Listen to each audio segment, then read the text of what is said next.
Welcome to the Bos Auto Show. Buying or selling your vehicle during the pandemic is certainly different, but it doesn't have to be complicated.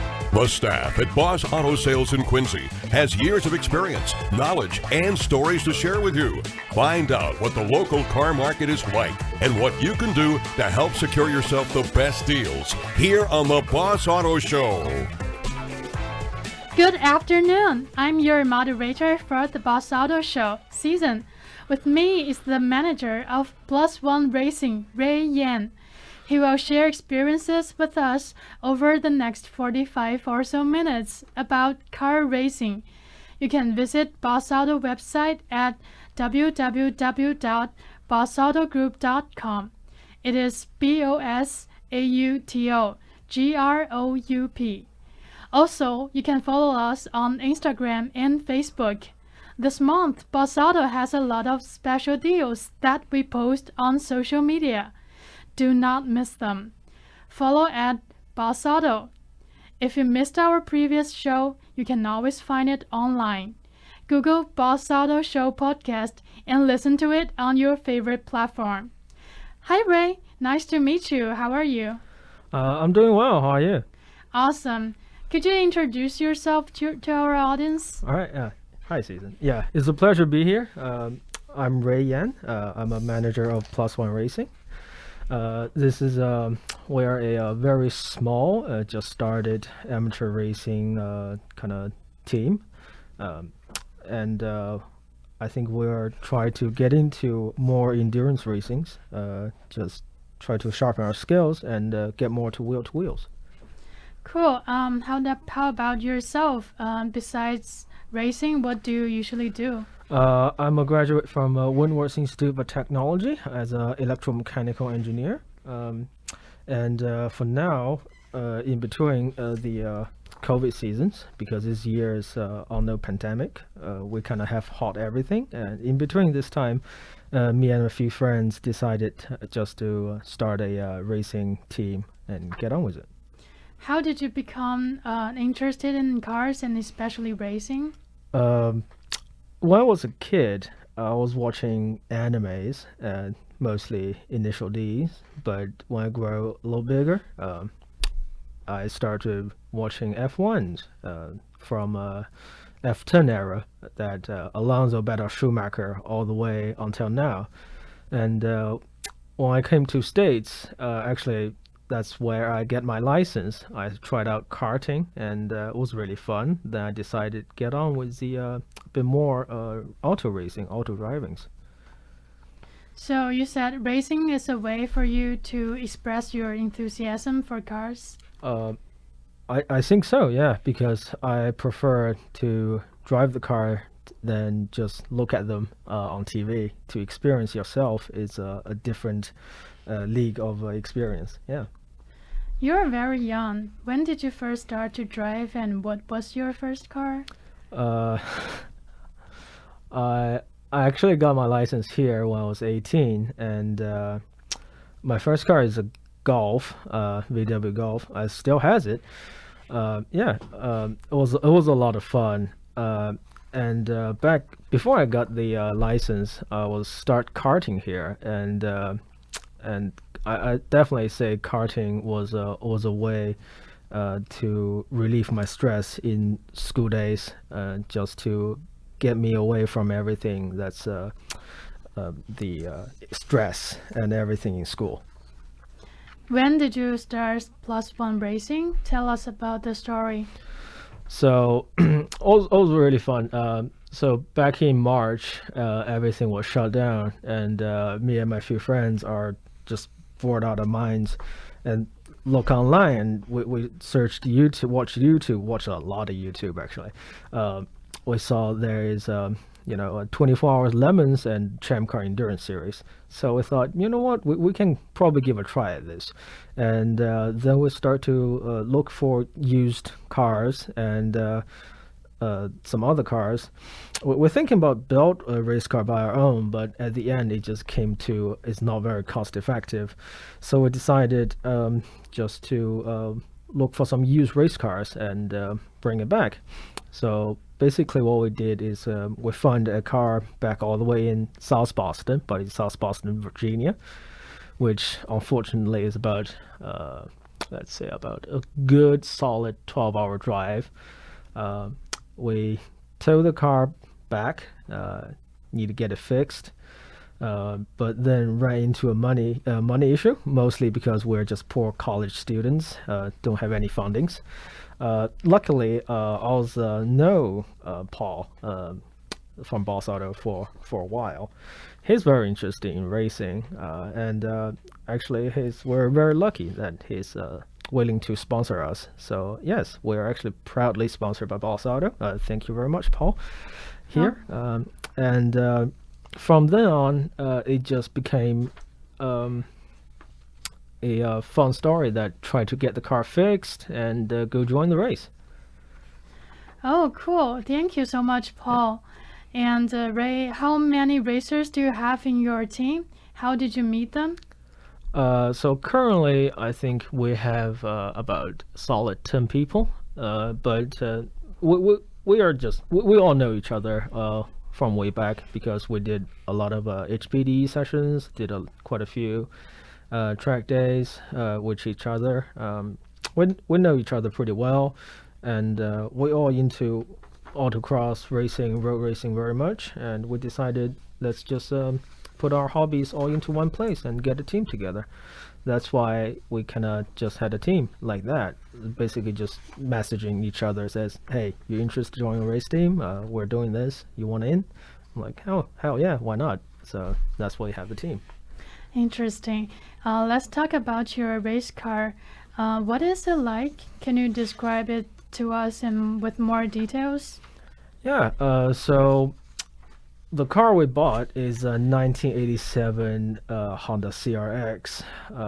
It's a half-finished job of a race car, really. A lot of place it's not really finished. We have to kind of put stuff in to make sure it's actually race specified to go to the race.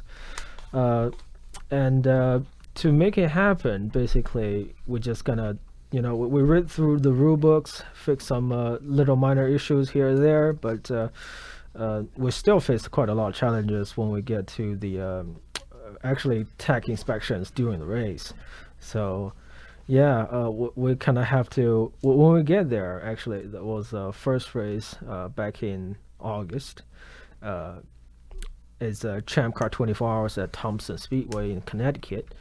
And we arrived bright and early on Friday to do the tech inspections, and the tech inspectors told us there's a lot of places that's the car is not right, such as the firewall is not installed properly, and something to do with the kill switch that doesn't shut the car off properly.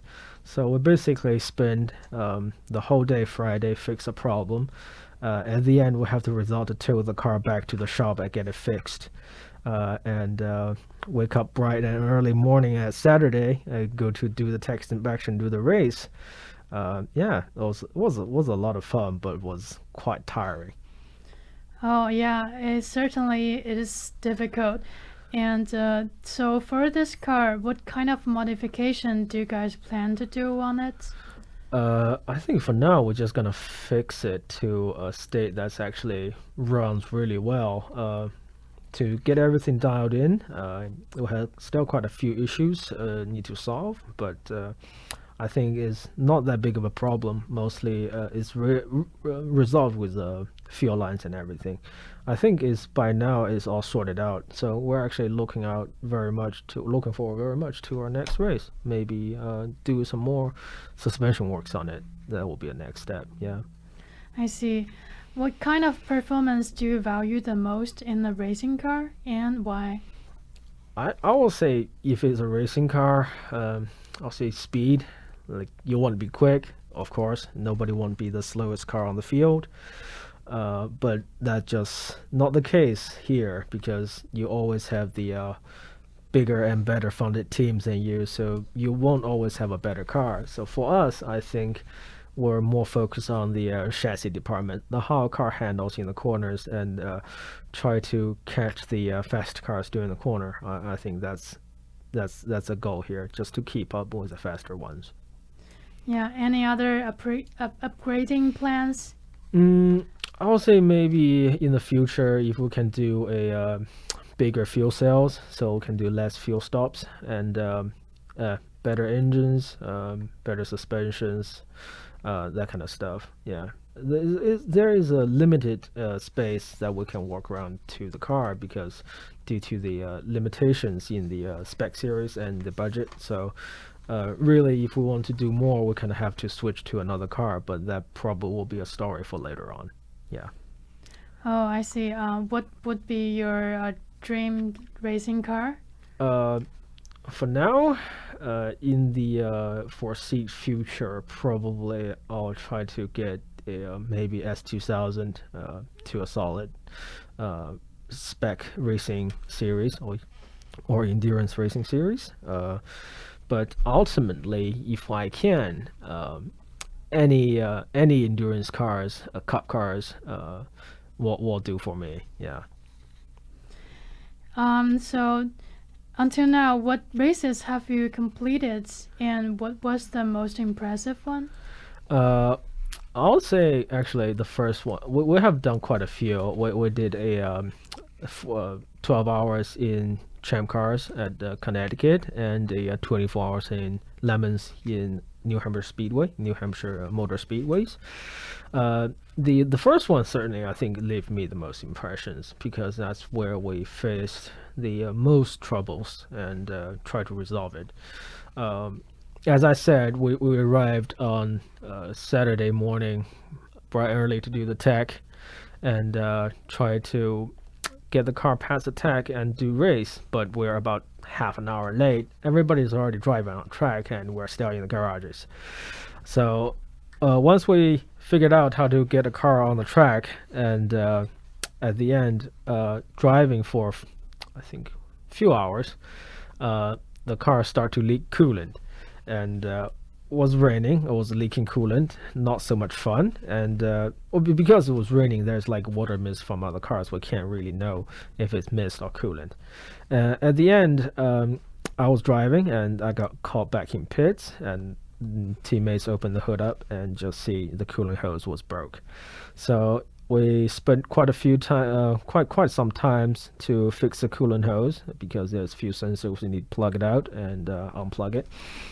After that, we'll send it out again. It went down about 2 hours, hour and a half, and then one of the injectors started leaking fuel. Oh my God. Yes, as we know, a hot car with hot exhaust and leaking fuel is never a good combination. So we stopped the car immediately in the pit and pushed back to the garage and tried to figure out how to fix it. The engine was so old that we can't even find any other fit injectors from AutoZone or Advanced Auto Parts. So we just kind of have to. We actually just robbed one of the cars, the seal O-rings from other teammates' car. Like he drove here, we have to take that out, put that back in the race car, and replace O-rings to finish the race. Yeah, surprisingly, at the end, about 12 hours at the end to the 8 p.m., we didn't finish last. Actually, we finished pretty well in the middle of the pack. So I think that left me with the best impression, deepest impression of the how we did on the first race. Yeah. Oh, it was impressive. I'm seasoned along with Ray Yan, and we'll have more Bos Auto Show in less than a minute, here on 95.9 WATD. So, you're in the market for a pre-owned vehicle? Buy it at Bos Auto. Bos Auto in Quincy has a fantastic selection of pre-owned vehicles, both luxury and economic. BMW, Audi, and Porsche, Honda, Toyota, and Nissan. They search nationally for the very best vehicles so you can drive home with the best value. And right now at Bos Auto, you can get behind the wheel of the pre-owned vehicle of your dreams with affordable finance rates, maybe even lower than 3. That's right, meaning just a few $100 a month. Visit BosAutoGroup.com, BOSAutogroup.com, and check out their huge selection of pre-owned vehicles. They'll buy your car, take your trade, or even work on consignment. Bos Auto has an incredible lineup of domestic and foreign vehicles, even rare finds like Ferrari. Search online and see for yourself why you should book your next car buying experience with Bos Auto. They're open for appointments Monday through Friday, 10 to 7. Book yours at BosAutoGroup.com, BosAutoGroup.com. I'm Susan, your moderator, continuing our discussion with Ray Yan here on the Bos Auto Show. You can visit Bos Auto website at www.bosautogroup.com. It is BOSAUTOGROUP. Also, you can follow us on Instagram and Facebook at Bos Auto. If you missed our previous show, you can always find it online. Google Bos Auto Show podcast and listen to it on your favorite platform. For those who just joined us, we are chatting with an amateur racer today. So Ray, as a manager, what do you usually do and what do you usually take care of in this team? I'm more focused on the more of a timetable schedule kind of stuff because none of us actually had a garage to walk around, so we have to get our cars in the shop and try to get our job done there. So mostly in between races, the time actually is really tight, such as the race from August, and we did another race in early October in New Hampshire. A lot of people say, oh, you got 2 months to do the job, but actually 2 months of turnaround is actually relatively short because actually we just had like a month and a half, and mostly you have to wait the parts to arrive.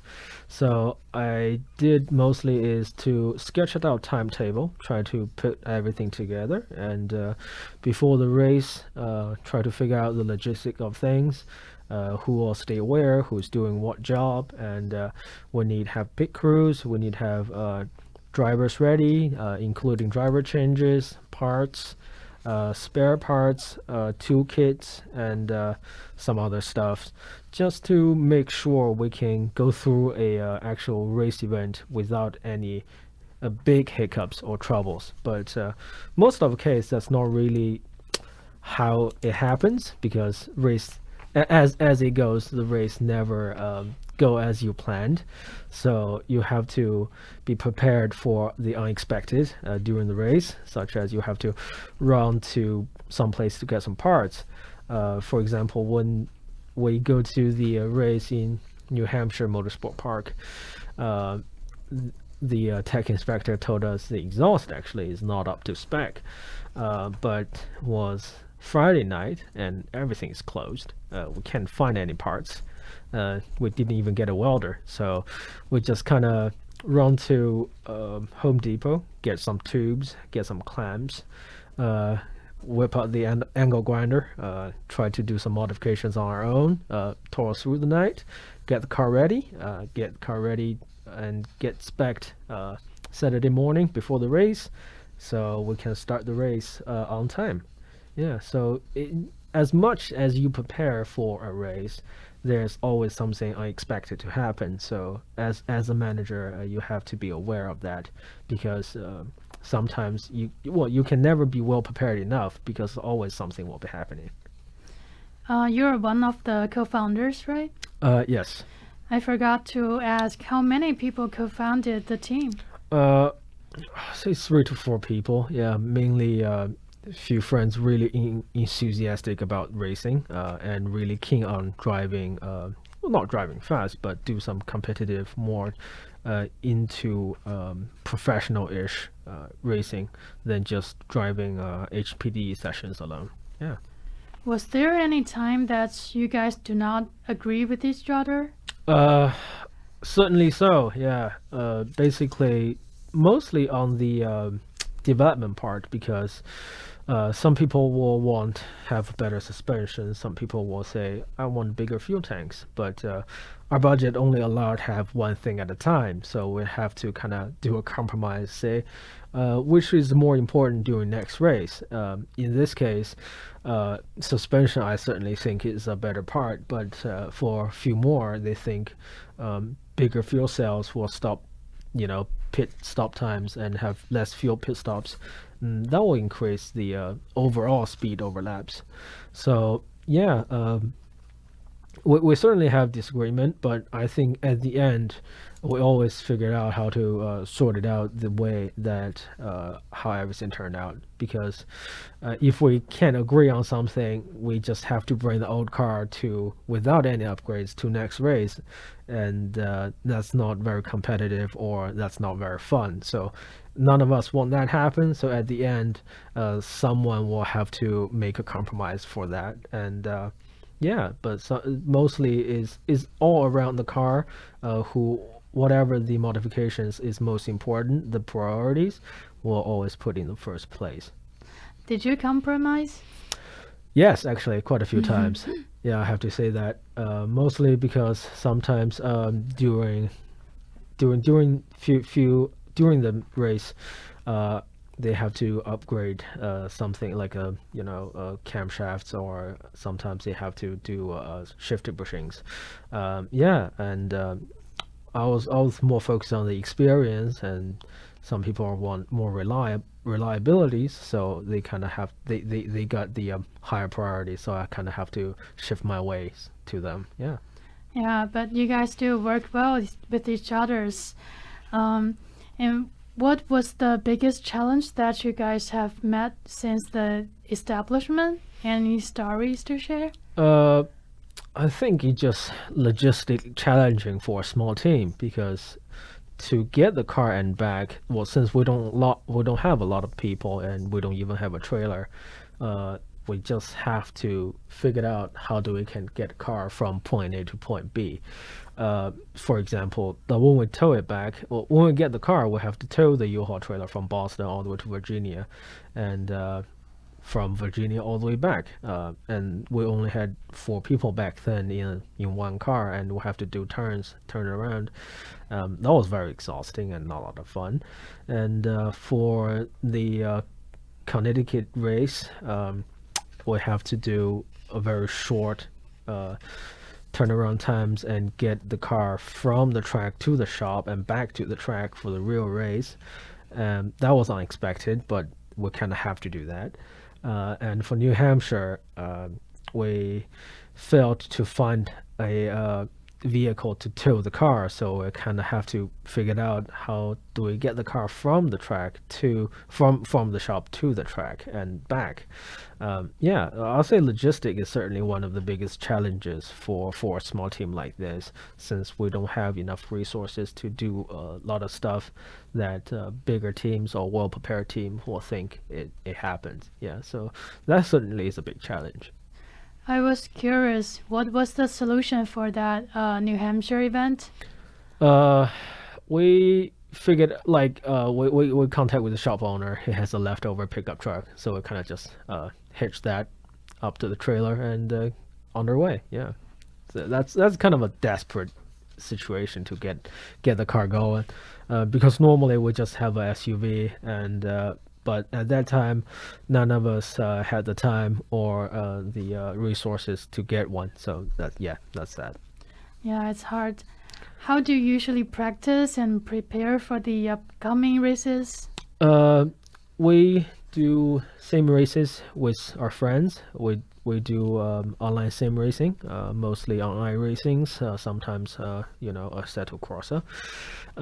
It is a great way to get you familiar with the racetracks and how a car handles around the track.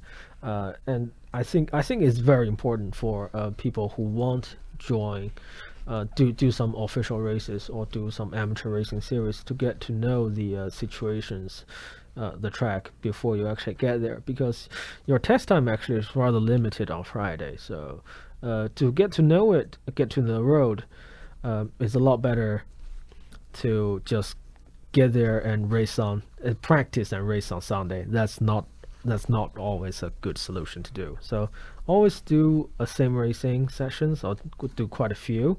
Get a handle with the track, get a handle with a car, so you'll be well prepared.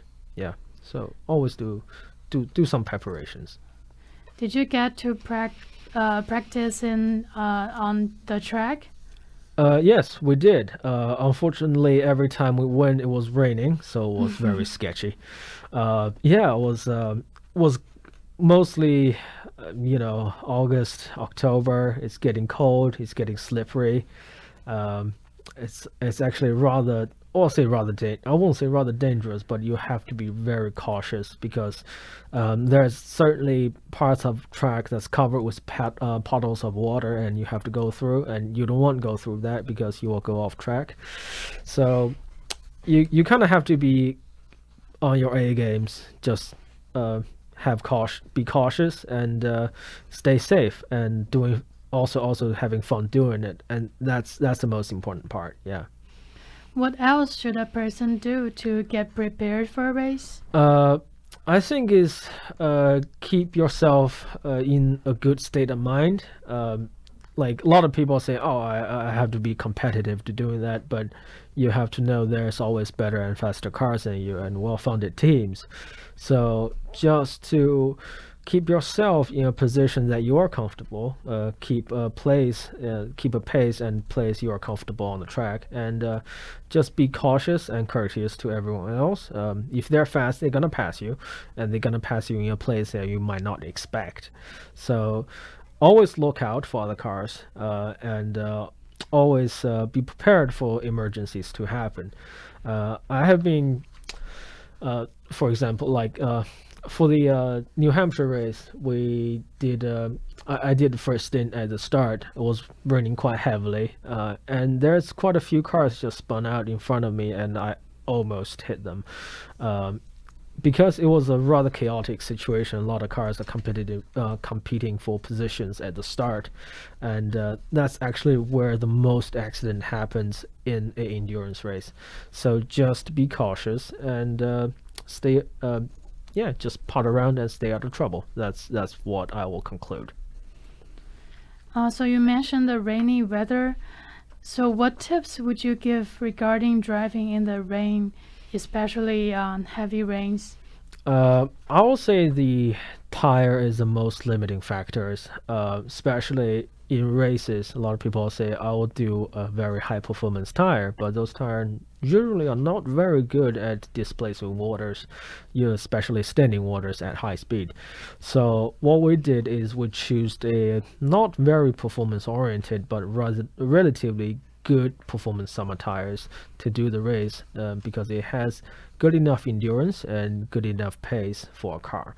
So I'll definitely say tire is the most important pace, but also just you have to be cautious on the road. I think especially works like not on track, because track is a relatively controlled environment, but on road is really more important to have a good tire and be cautious when you're driving, because there's more variables on the road that might happen.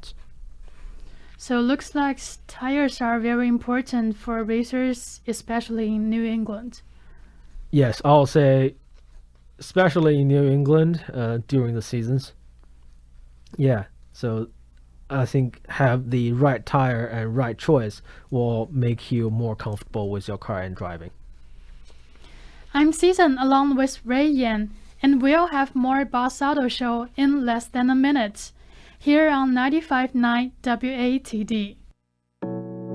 So, you're in the market for a pre-owned vehicle? Buy it at Bos Auto. Bos Auto in Quincy has a fantastic selection of pre-owned vehicles, both luxury and economic. BMW, Audi, and Porsche, Honda, Toyota, and Nissan. They search nationally for the very best vehicles so you can drive home with the best value. And right now at Bos Auto, you can get behind the wheel of the pre-owned vehicle of your dreams with affordable finance rates, maybe even lower than 3. That's right, meaning just a few $100 a month. Visit bossautogroup.com, bosautogroup.com, and check out their huge selection of pre-owned vehicles.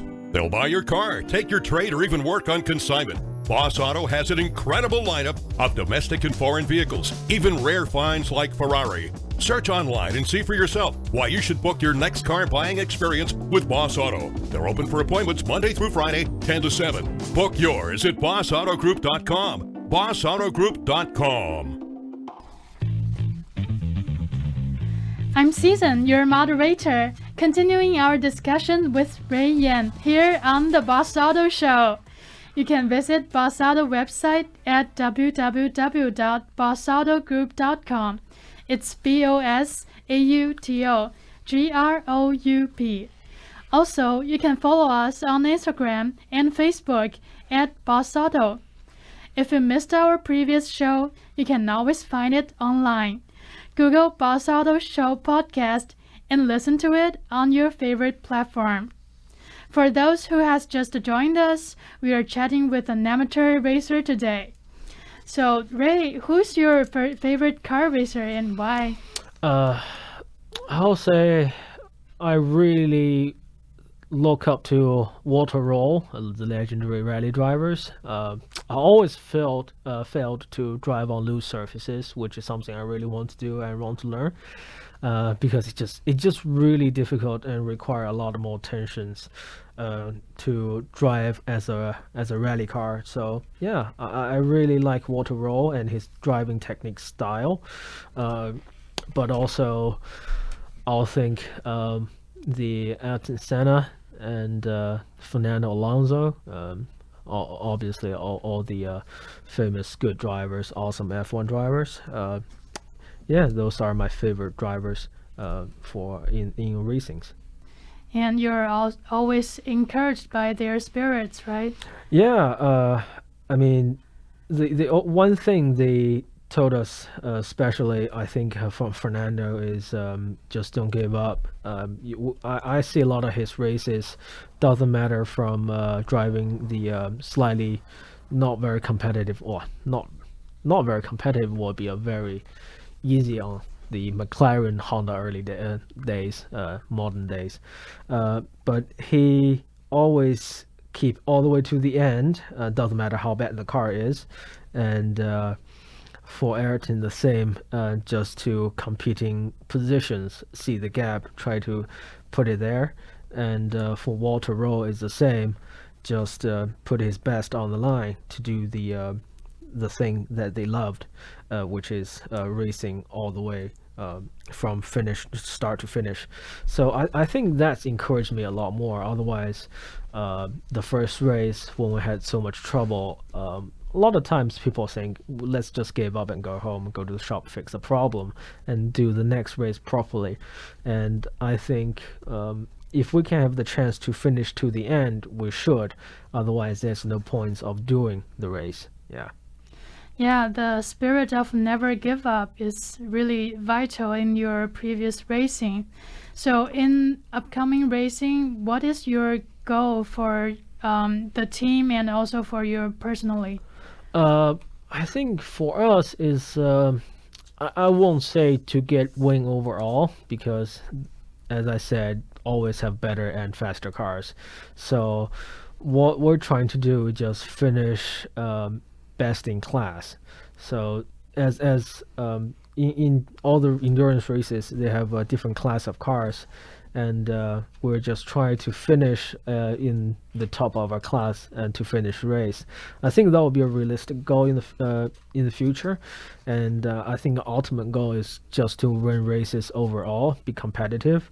That's I think that's the whole point and the whole dream, that to as a amateur racer and as a race team that we want to achieve, because to be in the game you have to be competitive, but the situation right now it just it need take time and energy to develop the car and develop the team to make the whole thing work together. Yeah, what do you enjoy the most about racing? I'll say the adrenaline pumping part, the excitement before the race, during the race, after the race. Also, the disappointment is something that you don't want to deal with, but it's part of the game. I think the wheel-to-wheel part is really fun, especially on track. It's more controlled environment, and the car is a lot more safer. So always do the proper things at the proper place. So go to the track and do the races. It's a lot more fun than just doing on the road. Safety is always the first concern. How do you ensure the safety in racing? Um, I think the organizers did the rule books really good. We have I think, 6-point roll cage through the car with door bars and dash bars all caged together. And we have bucket seats and 6-point harnesses with Hans device to keep your neck safe, keep yourself safe. And it's mandatory to have a fire suppression system in the car in case of a fire burst out. I think it's really safe for us to racing on track because I have seen quite a few accidents happen on track, but the whole car had the roll cage. The driver came out unscratched. Maybe have like 1 or 2 bruises, but nothing really serious has happened.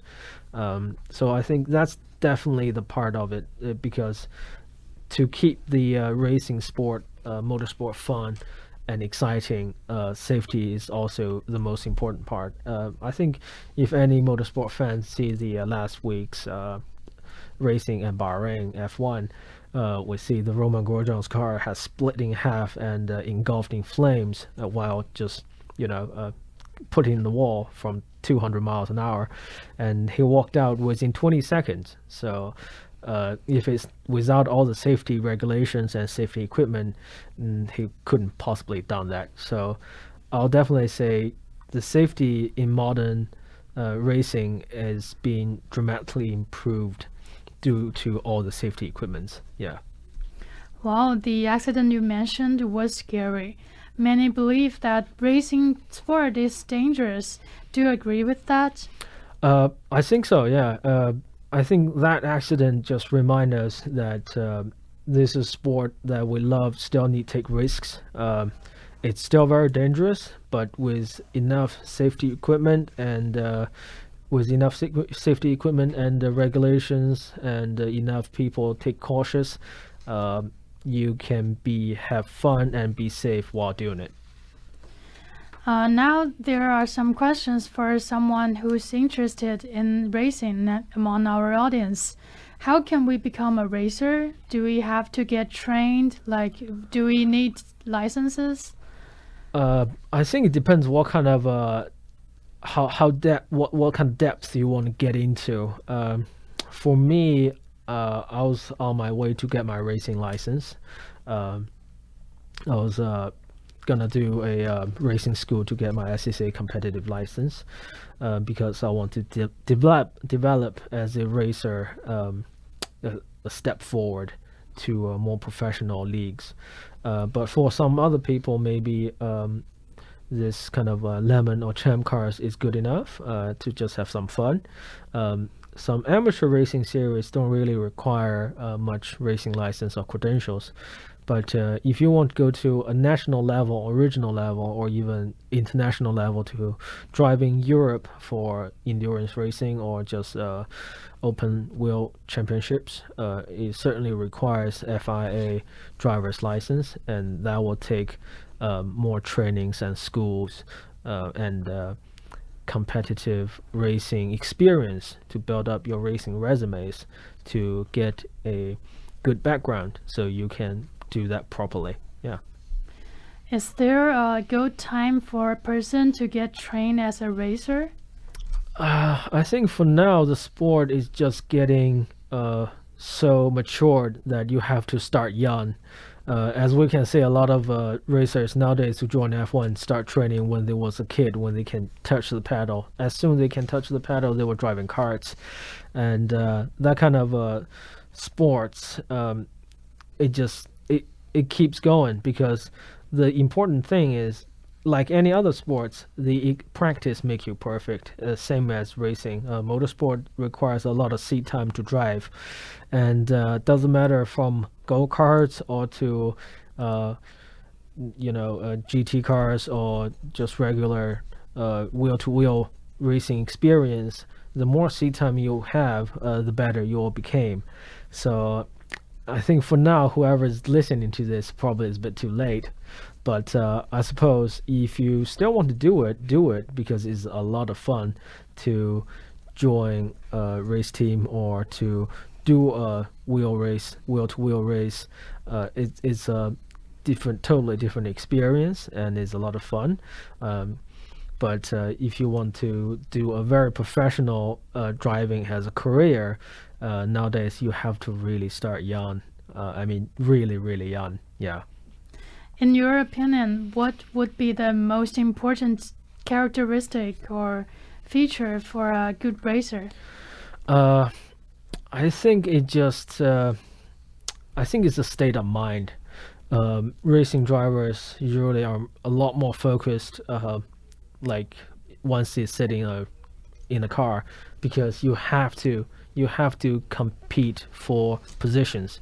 You have to take on other drivers. You have to take on other cars, and sometimes it gets really scary because you get into a corner. Maybe they have other 2 cars, 3 cars with you to just compete with that one positions at the final hours, and that goes on for maybe 10, 20 laps, and you have to be prepared for that kind of situations. And they are gonna drive behind you with the lights on, flash you with the headlights, and you just kind of keep your positions and keep your state of mind says, I'm not giving up and I'm not moving the space to you. I think state of mind is certainly very important. Without that, it's very easy just to lose position and losing time on the track. Okay, by the way, do you have to buy special insurance for racers and the race car? I suppose better to have one. We have looked into it for like Haggerty had one. It's really good. For if it's your personal car to drive on a track, I certainly suggest it because especially for unexperienced drivers, you don't want to put your car in a wall and have to get your own pocket to fix it. That will be unpleasant and very costly. So if it's your own car, do it. If it's not, I suppose some minor bang and dings on the race car we don't really care about. But if it's any major accident, we probably need to fix or just get another car. So I'll say personal insurance or car insurance is definitely a worse choice to get. But whether if you want to get it is depends on personal preference. What is your experience to share with someone who is interested in racing and want to get started? I'll say try to get into an autocross or HPDE event first, then do it yourself, and get someone instruct you how to drive, the racing lines and everything. A lot of people think maybe I'll just drive on a simulator, drive on the gamepad. That will make everything a lot easier. But when you actually experience the G-force on the track, the physics make you sometimes forget everything that you tried on computers. So always do it yourself. Do it at a controlled and safe environment, and have fun. I think have fun is the most important part, because if you don't have fun while doing it, there's no point of doing it. So always try it out, from easy to hard, autocross to track days to more competitive sessions, that kind of progress. Yeah, so to try some track days, track events, and see if you are good for it, right? Yes. All right, that's all for today. Thank you for being here, Ray. Let's say goodbye and Happy New Year to our audience. Yep, Happy New Year to everyone, and have a good holiday seasons. Thank you for tuning into 95.9 WATD. This is the last episode of Bos Auto Show in 2020. If you missed our previous show, you can always find it online. Google Bos Auto Show podcast and listen to it anywhere, anytime.